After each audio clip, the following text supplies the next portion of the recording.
समाप्ति कार्यक्रम में आपका स्वागत है। ओम शांति। हम भारत के मंदिरों में देवी देवताओं की सजी सजाई मूर्तियां देखते हैं। आज जो मूर्ति के रूप में है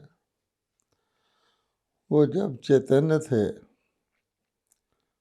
तो वो देवी देवता कौन थे, कब हुए, उनको किसने बनाया देवी देवता और कैसे बनाया, आज हम इसी बात पर चर्चा करेंगे। हम जानते हैं कि एक कुम्हार धरती से मिट्टी लेता है और इस मिट्टी से एक मूर्ति तराशता है। मान लीजिए देवी देवताओं की ही मूर्तियां तराशता है। फिर उस मूर्तियों को पकाता है मिट्टी को और उसके बाद उनके ऊपर पेंट करता है, रंग करता है देवी देवताओं के स्वरूप के आज का कुम्हार। और फिर उनको बहुत सुंदर वस्त्र पहनाए जाते हैं, उनको जेवरात से सुशोभित किया जाता है। इस प्रकार से वो मूर्तियां तैयार होती हैं। ये तो हम मिट्टी की मूर्तियों की बात कर रहे हैं। देवी देवताओं की तो हम जानते हैं चांदी की मूर्तियां, सोने की मूर्तियां, रत्नों से सुसज्जित मूर्तियां, अनेक मूर्तियां भारत में पाई जाती हैं और वो भी आजकल के कारीगरों द्वारा बनाई हुई। लेकिन जब हम देवी देवताओं का वर्णन करते हैं तो हम कहते हैं उनका मूल्य क्या था, तो हम कहते हैं वो पद्मा पदम भाग्यशाली थे। अब ऐसे पद्मा पदम भाग्यशाली देवी देवता जब चेतन में होंगे और एक नहीं होंगे बल्कि देवी देवताओं की दुनिया होगी। जैसे कहा जाता है कि भारत में पूर्व काल में देवी देवता ही विचरते थे। तो ऐसे देवी देवता जिनके लिए कहा जाता है कि वो सर्वगुण संपन्न थे, सभी कलाओं से संपूर्ण थे, संपूर्ण निर्विकारी थे, मर्यादा पुरुषोत्तम थे और अहिंसा परमो धर्म का पूर्णतः स्वाभाविक तौर पे पालन करने वाले थे। अगर एक शब्द में कहें तो सभी देवी देवताएं सर्वगुण संपन्न थे। इसलिए उनके लोक को भी देवलोक कहा गया है, सतयुग कहा गया है, स्वर्ग कहा गया है, वैकुंठ कहा गया है, जहाँ हर प्रकार के वैभव होते हैं, किसी चीज़ का अभाव नहीं होता। तो अवश्य ही ऐसे देवी देवता किसने बनाए, तो ज़रूर परमपिता परमात्मा ही देवी देवताओं के रचयिता हैं।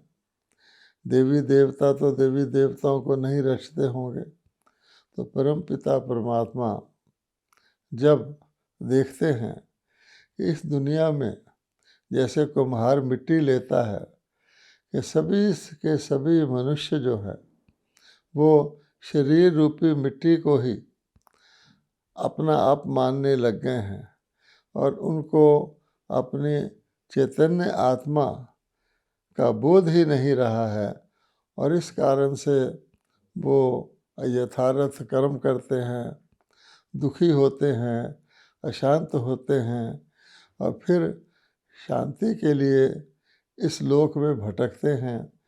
जबकि ये है ही दुख की दुनिया, तो यहाँ उनको शांति तो मिलती ही नहीं, सुख तो दूर की बात है। तब परमपिता परमात्मा जो ही नए विश्व के रचयिता गाए गए हैं, विश्व परिवर्तक गाए गए हैं, मनुष्य सृष्टि के बीज रूप गाए गए हैं। दुख हरता सुख करता उनका गायन है, उनकी महिमा है। तो परमात्मा ऐसे देवी देवताओं की रचना करते हैं।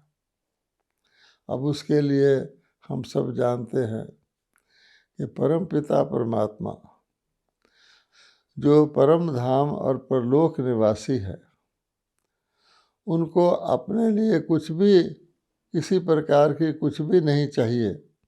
वो परमात्मा बच्चों की खातिर भक्तों की पुकार सुन करके इस धरती पर आते हैं। परम धाम से, अपने परम धाम से इस धरती पर आते हैं। और धरती भी कौन सी? कलयुगी पतित धरती, बिल्कुल जहाँ मिट्टी बिल्कुल खराब हो चुकी होती है, जिसको कहते हैं मिट्टी पलीत हो चुकी होती है। तो ऐसे लोक में आते हैं परम धाम से। आप सोचिए कहाँ परम धाम, कहाँ ये लोक, उसमें परम पिता परमात्मा विशेष आते हैं।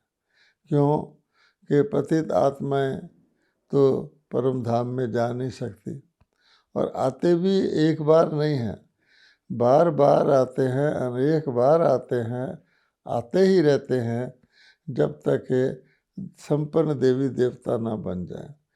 तो परमपिता परमात्मा दयालु कृपालु, हम आत्माओं पर तरस करके, हम आत्माएं उनको युगों से पुकारती रही हैं, हे परमात्मा लिबरेट करो, गाइड करो, मुक्ति दो, जीवन मुक्ति दो, गति करो, सदगति करो।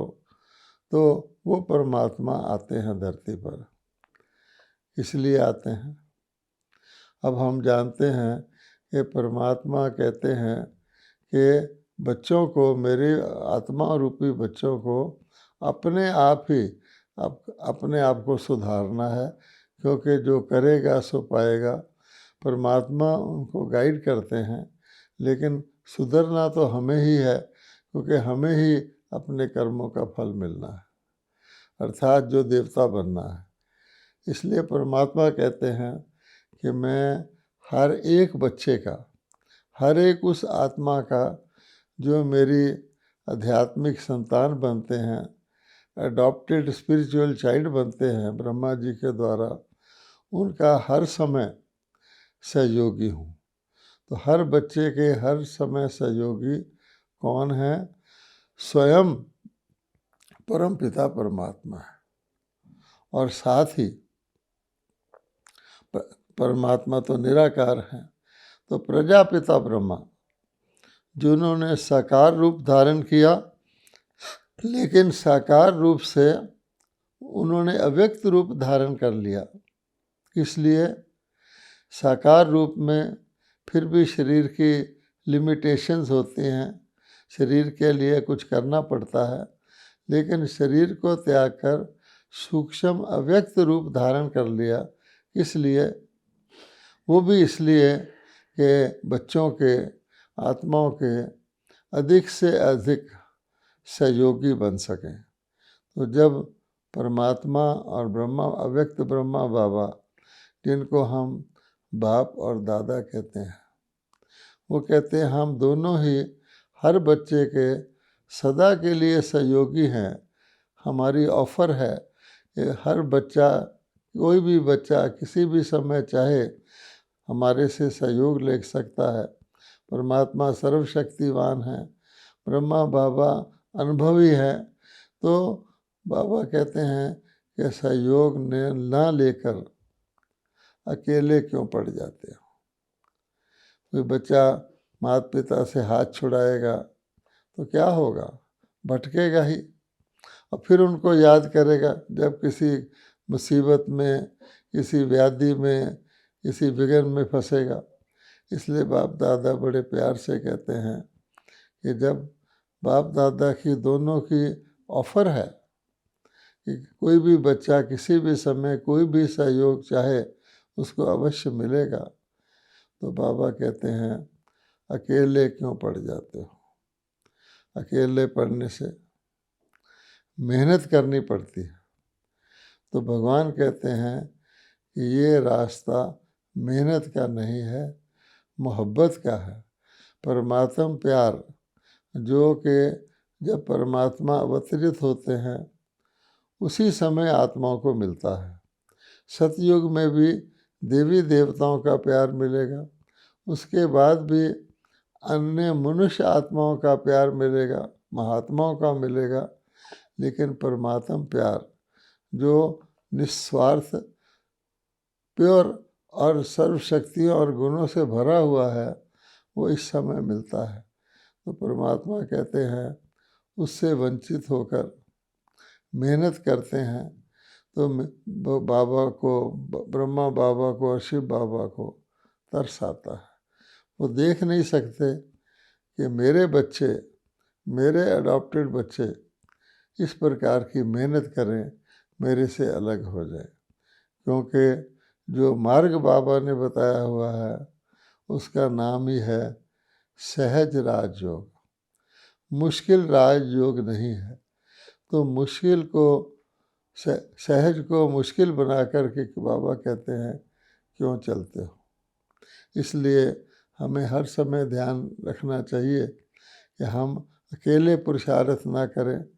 अकेले पुरुषार्थ हम अपनी ही शक्ति से करेंगे और हमारी शक्ति तो लिमिटेड है, सीमित है। कभी हमें विजय होगी, कभी नहीं होगी। तो इसलिए परमात्मा कहते हैं मैं सर्वशक्तिवान हूँ, मैं आया ही आपको देवता बनाने के लिए हूँ। मैंने कलयुगी मिट्टी को लेकर आपको घड़ा है और धीरे धीरे धीरे आपके अंदर दैवी गुणों की सुगंध भर रहा हूँ, दिव्य शक्तियाँ तुमको दे रहा हूँ, दिव्य ज्ञान से तुम्हें हर वक्त सुरजीत कर रहा हूँ ताकि अज्ञान से तो आप एक बारी निकल आए तो दोबारा उस अज्ञान में ना फंसो। तो इसलिए जब मैं तुमको तुम्हारे अंदर परिवर्तन ला रहा हूँ, और ख़ास परमात्मा मेहनत ही इसलिए करते हैं अपने बच्चों के ऊपर कि एक आध नहीं, पूरे का पूरा सतयुगी दैवी संपदा, त्रेता युगी दैवी संपदा भगवान इस समय स्थापित करते हैं कलयुग के अंत में जब वो धरती पर आते हैं। अब परमात्मा कहते हैं कि मैं अपने बच्चों के लिए एक सौगात लाता हूँ, एक ऐसी सौगात जो कोई पिता किसी बच्चों के लिए नहीं लाए। दुनिया में भी ऐसा होता है कि जब पिता परदेश चले जाते हैं तो जब परदेश से वापस आते हैं तो अपने बच्चों के लिए कुछ ना कुछ सौगात लाते हैं। वो तो संसारिक पिता होते हैं, संसारिक उनकी सीमाएं होती हैं, फिर भी बच्चे उत्सुकता से देखते हैं कि पिताजी घर वापस आ रहे हैं, विदेश से आ रहे हैं, हमारे लिए क्या ला रहे हैं। तो भगवान कहते हैं मैं तो परम धाम परदेश इतने दूर देश से आता हूँ तो मैं अपने बच्चों के लिए एक विशेष सौगात लाता हूँ, और वो है त्रिपर बहिष्ठ, जिसको कहा जाता है कि हथेली के ऊपर स्वर्ग लेकर बाबा, स्वर्ग रूपी सौगात लेकर बाबा बच्चों के लिए आते हैं। अन्य सौगातें भी सुख प्रदान करती हैं, खुशी प्रदान करती हैं, लेकिन स्वर्ग रूपी सौगात किसी को मिल जाए हथेली पर, यानी बिना किसी मेहनत पर, तो उसका क्या कहना। भगवान कहते हैं कि इस सौगात को आप बच्चे स्वीकार करो। आपके चित्र भी बने हुए हैं, हमारे ऐसे चित्र हैं जिसमें श्री कृष्ण अपनी की हथेली पर स्वर्ग है और उसके पाँव में नरक है, जैसे नरक को वो पाँव मार रहे हैं और स्वर्ग को लिए हुए आए हैं। तो बाबा कहते हैं उस चित्र को साकार करो।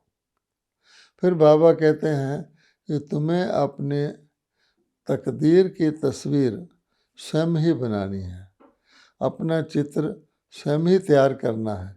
बाबा उसमें सहयोगी हैं, बाबा भी, शिव बाबा भी सहयोगी हैं, ब्रह्मा बाबा भी सहयोगी हैं। और बाबा कहते हैं आप सब जानते हैं कि दुनिया के अंदर सबसे बड़ा चित्र, सबसे श्रेष्ठ चित्र, सबसे भाग्यशाली चित्र किसका होता है? वही चित्र हम बच्चों को अपने लिए खींचना है। और तो बाबा कहते हैं कि वो चित्र ताजधारी, तख्तधारी और तिलकधारी का होता है, अर्थात महाराजन महारानी का होता है। लेकिन इससे पहले कि बच्चे उस सतयुगी ताज, तख्त और तिलक को धारण करें, उसके लिए बच्चों को योग्यता यानी क्वालिफिकेशंस धारण करनी होती है। इसलिए परमात्मा कहते हैं कि मैं कलयुगी शूद्र संस्कार वालों को आसुरी संस्कार वाली मिट्टी को लेकर के पहले उनको ब्राह्मण बनाता हूँ, उस मिट्टी को तैयार करता हूँ और उसके बाद उनके अंदर, जैसे वो कहते हैं मिट्टी में रूह फूंक दी, परमात्मा आकर के जो आत्माएं मुर्दाबाद दुनिया में रहती हैं, जो अपने आप को शरीर मानती हैं, जिनको मृत्यु का भय रहता है, उनमें परमात्मा रूह फूंक कर अर्थात उनकी आत्मा को जागृत करके आत्मा रूपी दीपक को, अविनाशी दीपक को सदा के लिए जगा करके परमात्मा उनको अमर लोक, देवलोक का मालिक बनाते हैं। इसलिए परमात्मा कहते हैं कि उस योग्यता को धारण करने के लिए सबसे पहले बाबा कहते हैं कि मेरे दिल तखत, परमात्मा के दिल तखत पर बैठो। अब परमात्मा के दिल तखत नशीन बनने का बहुत सहज विधि है। परमात्मा कहते हैं मेरी दी हुई श्रीमत पर चलो, क्योंकि अन्य सभी मतें आपको नीचे ले जाने वाली हैं और मेरी ही मत आपको ऊपर ले जाने वाली है। इसलिए मेरी मत श्रीमत गाई गई है, जिसको ही गीता के भगवान की मत कहा गया। तो परमात्मा कहते हैं मैं आकर तुमको जो मत देता हूँ, अर्थात मेरे कहने पर चलो, मेरे आज्ञाकारी बनो। और परमात्मा की मत तो कल्याणकारी ही है, सुखदायी ही है। इसलिए भगवान कहते हैं कि मेरे दिल तखत पर वही चढ़ेगा जो मेरी मत पर चलेगा। और मेरी भगवान की मत सीधी है कि देवताई गुणों को धारण करो, देवताई संस्कारों को धारण करो। और देवी देवता दाता होते हैं, उनका नाम ही देवता है, वो लेते नहीं है किसी से। और शुभ चिंतक होते हैं सबके, और सबके लिए शुभ भावना रखते, कामना रखते हैं। वो किसी से ईर्ष्या द्वेष नहीं करते, उनकी कोई संसारिक लौकिक इच्छाएं नहीं रहती। वो इतने तृप्त और संतुष्ट होते हैं, इच्छा मात्रम अविद्या उनमें हो जाती है। तो हर समय ये ध्यान रखना है कि मैं परमात्मा के दिल पर चढ़ा हुआ हूँ, अर्थात परमात्मा की पसंद के अनुसार मैं अपना जीवन बता रहा हूँ, इसलिए दिल तख्त कहा गया है। उसके बाद भगवान कहते हैं कि ताज, तो भगवान कहते हैं कि ताज सतयुग में तो आपको रतन जड़ित ताज देवी देवताओं का मिलेगा, परंतु वर्तमान समय पवित्रता का ताज धारण करो। किसी भी प्रकार की अस्वच्छता, अपवित्रता मन में भी ना आए, किसी के लिए भी कोई भी जैसे किसी के अवगुण को ना देखें। और भगवान कहते हैं डबल लाइट, यानी हर वक्त सदा ही हल्के रहें। लाइट का ताज जो बहुत हल्का रखता है, जिसमें बुद्धि को नहीं चलाना पड़ता है, तो डबल लाइट का ताज धारण करो। एक तो लाइट ये है कि भगवान कहते हैं कि अपनी सब जिम्मेवारियां, जिसको आप अपने लिए बोझ समझते हो, वो मुझे दे दो। अर्थात अपनी बुद्धि को ना चलाकर, अपनी आत्मिक शक्ति के ज़ोर से परिवर्तन ना करके, मेरी शक्ति से, परमात्म शक्ति से अपनी जीवन नैया को मेरे हाथ में देकर अपने चप्पू मत चलाओ। तो उससे आप बिल्कुल अस्वच्छता हो जाओगे और अव्यक्त यानी किसी प्रकार का व्यर्थ आपके अंदर नहीं आएगा। और अव्यक्त प्रकार का जीवन व्यतीत करोगे। तो ये डबल ताजधारी बनना है। और फिर भगवान कहते हैं तिलक। तो तिलक भारत के अंदर ही रस्म है, मस्तक के बीच में तिलक लगाया जाता है। आज भक्ति मार्ग में पूजा पाठ करते हुए लोग तिलक लगवाते हैं, चंदन का तिलक लगाते हैं, पंडित लोग वो तिलक लगाते हैं। तो भावनात्मक रीति से तिलक जिसको लगाया जाता है वो अपने आप को एक श्रेष्ठ भगत के रूप में समझता है। लेकिन भगवान कहते हैं कि वास्तव में ये स्मृति का तिलक है और भ्रिकुटी के बीच में आत्मा का निवास स्थान है। तो आत्मस्मृति में रहेंगे, अर्थात हम अपने आप को आत्मा समझेंगे, क्योंकि आत्मा ही परमात्मा की संतान है। आत्मा ही अगले जन्म में जाके देवता बनती है। शरीर तो यही का यही रह जाएगा पुराना। हम पुराने शरीर में रहकर नए देवी देवता शरीर का आवाहन करते हैं और उसके लिए योग्यताएं धारण करते हैं। इसलिए भगवान कहते हैं स्मृति का तिलक। अब ये है, सिंपल बात हो जाती है कि स्मृति का स्विच ऑन हुआ तो आपको अपना लक्ष्य, अपना पुरुषार्थ और परमात्मा का सहयोग याद रहेगा और आप मोहब्बत के रास्ते पर चलेंगे। स्मृति का स्विच ऑफ हुआ अर्थात अपने आप को आत्मा रूप से भूले, शरीर में आए, क्योंकि 2 युगों से हमको शरीर में आने का ही अभ्यास है। हम आत्मा को भूल गए थे, इसीलिए हमारी ये दुर्दशा होती है। तो भगवान कहते हैं फिर आपको देह और देह की चीज़ें, अल्पकालिक सुख, अल्पकालिक वस्तुएं आकर्षित करेंगी। इसलिए अब वो समय नहीं है, क्योंकि जब देवता बनने का लक्ष्य रख लिया तो फिर सदा स्मृति, सदा जागती ज्योत, सदा आत्मस्वरूप रह करके हमको चलना है। आत्मा वैसे भी हल्की होती है, शरीर 5 तत्वों का बना हुआ भारी होता है। जब आप अपने आप को शरीर समझेंगे तो ये धरती का आकर्षण हमको खींचेगा, 5 तत्वों का आकर्षण खींचेगा, प्रकृति का आकर्षण खींचेगा। इस प्रकृति के आकर्षण से परे होकर आत्मा अभी भी शरीर में है, लेकिन प्रकृति रूपी शरीर के पिंजरे में एक प्रकार से बंद है। उड़ना चाहती है, लेकिन उसकी उड़ान जो है, जो ही उसको देह और देह की वस्तुओं की स्मृति आती है तो वहीं तक रह जाती है। इसलिए भगवान ने कहा है मन मना भव सर्वधर्मान परित्यज्य। तो अगर हम संसारिक देह के सभी चीज़ों को भूलेंगे और एक परमात्मा के साथ ध्यान लगाएंगे और मोहब्बत का रास्ता अपनाएंगे, परमात्मा से मोहब्बत करेंगे, तो परमात्मा कहते हैं कि मैं आपको पलकों पर उड़ा कर ले जाऊंगा और बहुत सहज ही आपके अंदर परिवर्तन आएगा। आप इसी लोक में, इसी जन्म में अपने आप को एक अलौकिक जीवन व्यतीत करता हुआ देखेंगे, फरिश्ता जीवन व्यतीत करता हुआ देखेंगे और आपको जैसे कोई उड़ता रहता है, एक प्रकार के अलौकिक अति इंद्रिय सुख की महसूसता होगी। अब सतयुग में तो सुख की दुनिया में सुख होगा, परंतु इस कलयुगी दुख की दुनिया में, तमो प्रधान दुनिया में कोई आत्मा शरीर से न्यारी होकर सुखी रह सके, इससे बड़ा भाग्य क्या हो सकता है।